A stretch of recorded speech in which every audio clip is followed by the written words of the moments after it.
Awfully Chocolate taught me about life, and that life is not a pond. So this is the cake that started Awfully Chocolate, and it was something that was never expected to last more than a few months, because everyone told us what we were trying to do was stupid and impossible. I mean, who would want to buy a cake that didn't look beautiful and flowery and colorful, and who would go to a cake shop that didn't have a display of the products that it was selling and didn't look fancy and gorgeous and was tucked all the way in Katong, which in 1998 was only known for laksa. But you know what? Me and my small group of friends, and I'm very proud to say that the same people who started Awfully Chocolate are still in Awfully Chocolate today. I guess the more people said, oh, you know, you're doing it wrong, oh, you can't do it this way, the more we were determined to prove that what we were doing, although very contrarian and seemed very opposite from what every other confectionery in the industry said it ought to be, it made sense to us. None of us were from baking school or retail school, hospitality school, even business school. None of us were schooled in anything remotely connected to what we were doing, but we did things which we thought made sense. We had great ideas, we had great synergy together, and I think we just took it a day at a time. And that has proven to be a hallmark, the DNA of how Awfully Chocolate, and Awfully Chocolate continues to teach me this every single day. I keep forgetting the pictures there. So today we own about 20 stores, mostly in Singapore, and outside Singapore we actually have, mostly in China, about 30 stores. And you know, if you told me when I was your age or a little bit older that this is what I would be doing, I'd like, are you crazy?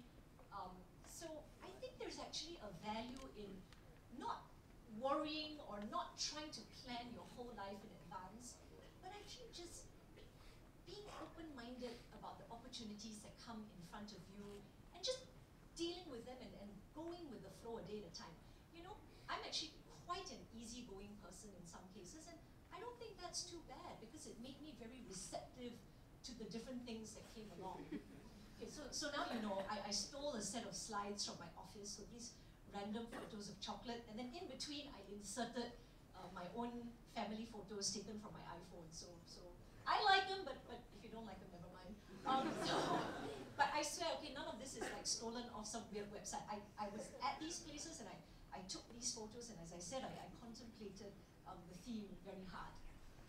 And I don't like the idea of being a fish in the pond. And I don't want you to be satisfied with that idea. Because to me, beautiful, serene, peaceful as it looks, a pond is an enclosed body of water. Nothing moving in, nothing moving out. And I've thought about what Awfully Chocolate has taught me and what it's taken for us to be here. And I really like to liken our experience more to a moving body of water, hence the gorgeous photo of the waterfall. So I'm going to urge you to find, okay, this is one of those random chocolate. So I'm going to urge you in this talk to be inspired by the imagery that we seek the moving waters of life to get us to where we are supposed to be. And you don't know where that is, and that is okay. After all, would you believe it if I told you when I was your age, I completely had no clue what I wanted to do and where I was going to be, and that continued for the next 10 years into my 20s. So if you are someone who has, since you were 3 years old, known that you wanted to be a doctor or lawyer, bless you, you're in the best country in the world, and they're the best schools for those in the world. But if you are not, you know, not having any clue does not mean that you are clueless. And I am someone who, as I said, although I didn't have these grand plans and targets and you know, really knew what I was going to do or be, I found that my fairly easygoing nature allowed me to be open-minded open-minded about things that came my way, and I'm like, oh, okay, so this has come up, so I'll just do it, and this one step at a time, take a day at a time. The challenge comes, we'll just handle it the best as we can, has really proven to be something that we all at Awfully Chocolate truly appreciate. I meet a lot of young people. Every single Awfully Chocolate store has got student part-timers. And if you think that's by chance, no, it's deliberate. Because I think it's so important for young people to get out there. I hear them say, oh, I don't know what I want to do. I feel so lost. I think I need to take a year and go and find myself. And I always say, no, you are not lost. You don't have to find yourself. You are right here in front of yourself. In fact, you know yourself better than anybody else, right? So it's just a matter of taking those steps, accepting, being open-minded about what comes in front of you. And in that action, in that movement, you will find, what you are meant to be doing. So I just love this photo.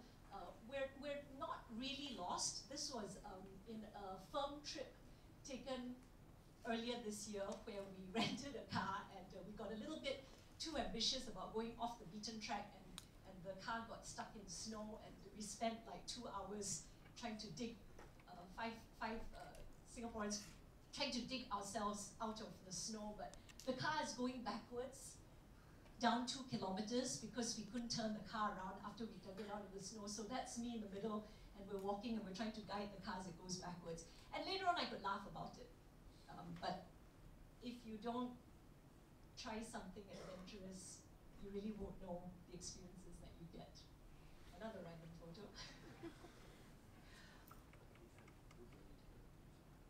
I mentioned the words, get stuck in, right? Just do something and be open-minded. And we have the best education system, we have the best students, and by golly, when we take all those international exams, it seems that we have the best academic results in the world. But I often find people stumped when we need to have a simple conversation, when they need to speak to strangers, when they need to interact with people who are not exactly their best buddies or a little bit out of their social circle. So something that I've learned from Awfully Chocolate is forcing yourself. Okay, no one likes the word forcing, but you know what? Get out there while you're young, get a frontline job. This is not a cheap way to ask you all to come to work at Awfully Chocolate, although opportunities are always there. You will experience things you never imagined you could experience when you work a frontline job. Stop hiding behind your handphone and your computer, okay? Because that's talking through a machine. Start talking directly to people, to customers, people you would never actually meet. And you know what? If it's awkward and it's weird, and you wonder how people sound confident when they talk, fake it until you make it. Because it works. And when you find, it's practice, right? It's training. The more you do it, the better you get at it. One day, you realize that someone has a smaller voice than you, and they need you to speak up for it, and you'll be in a better position to do that. So please, while you're young, go out there. Do not, okay, I know this is totally against what other people say. Do not take an internship. I'm sorry, I do not believe in internships. I do not believe in these artificial realities where they sign you up and you think it's real. You really want to see life? Go and get a frontline job, not a back-end job, frontline job. You'll open your eyes like never before, and you'll learn to express and communicate like never before. Here. I love this photo. This was taken about 3 months ago in Shanghai. That is the bum of one of my most senior staff in Shanghai. And I call this slide, Get Down and Get Dirty, because it reminds me of what it took us at Awfully Chocolate to get to where we are. I remember, very long ago, one of my drivers, and he was actually the first driver I ever had, and he's still with me today. He said, there's a very strange girl working at the Sembawang Hills store. And I go, yeah, like how? Always volunteers to clean the toilet. part-time student. And to us, that was shocking. But you know, to me, I kind of had the feeling, when I meet people, like everyone's going this way, and they're willing to do something just a little bit different, they always stand out. And that was just, you know, a small thing. So you won't be surprised to find out that she became my GM once she graduated from school and joined me, and she's still the GM today. And she was the youngest GM we ever had when she joined right out of school, and she's amazing. So it frustrates me when every now and again we'll get a call from an irate parent. Oh, I never knew Awfully Chocolate was like this. How dare your manager abuse my daughter? And we're like, what happened? You know the manager asked her to mop the floor and take out the trash. I mean, what kind of organization is this? And you would be surprised how often parents have called us up and threatened us because of this.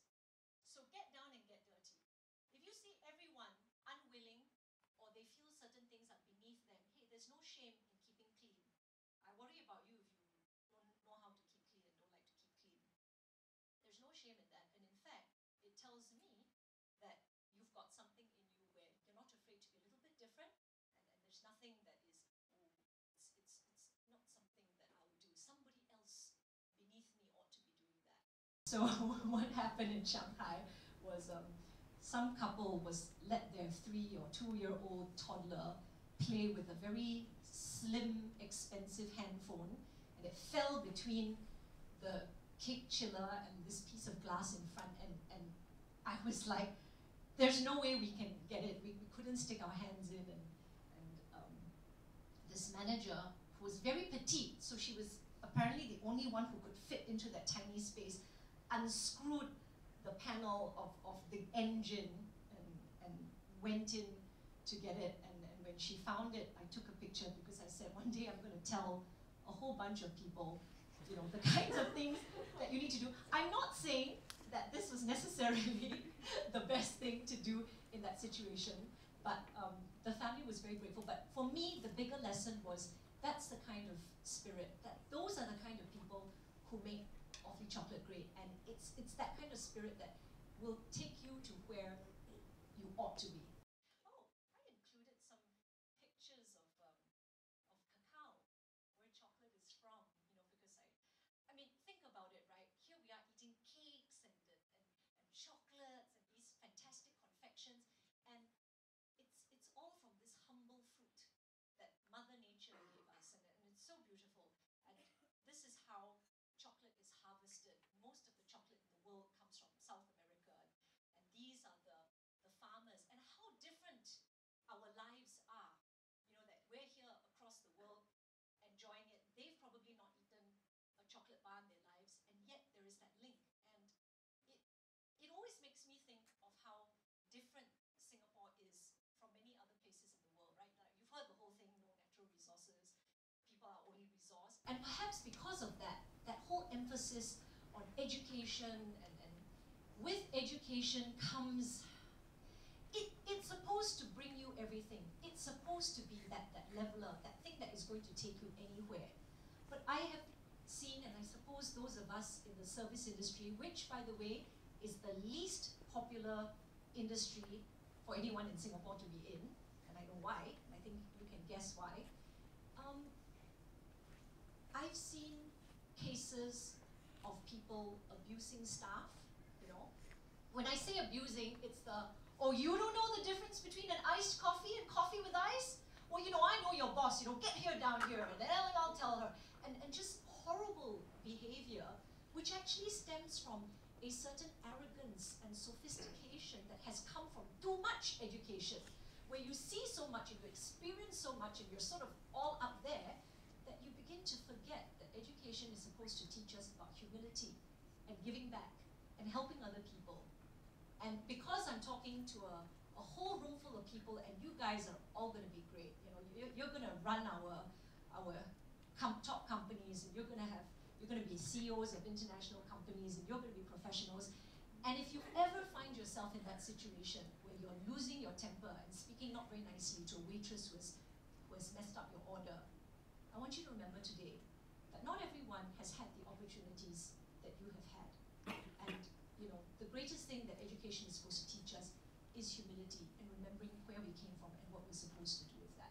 As I look at the accolades and the achievements, you know, thank you for inviting me, right? I wouldn't be here if you all hadn't heard of Awfully Chocolate and thought that it was a great place, and I'm really humbled that that's how you feel. Everything that you see has a failure behind it, and this slide always reminds me that there is no success without a great deal of blood, sweat, and tears, and it's always been that way, and it continues to be that every day.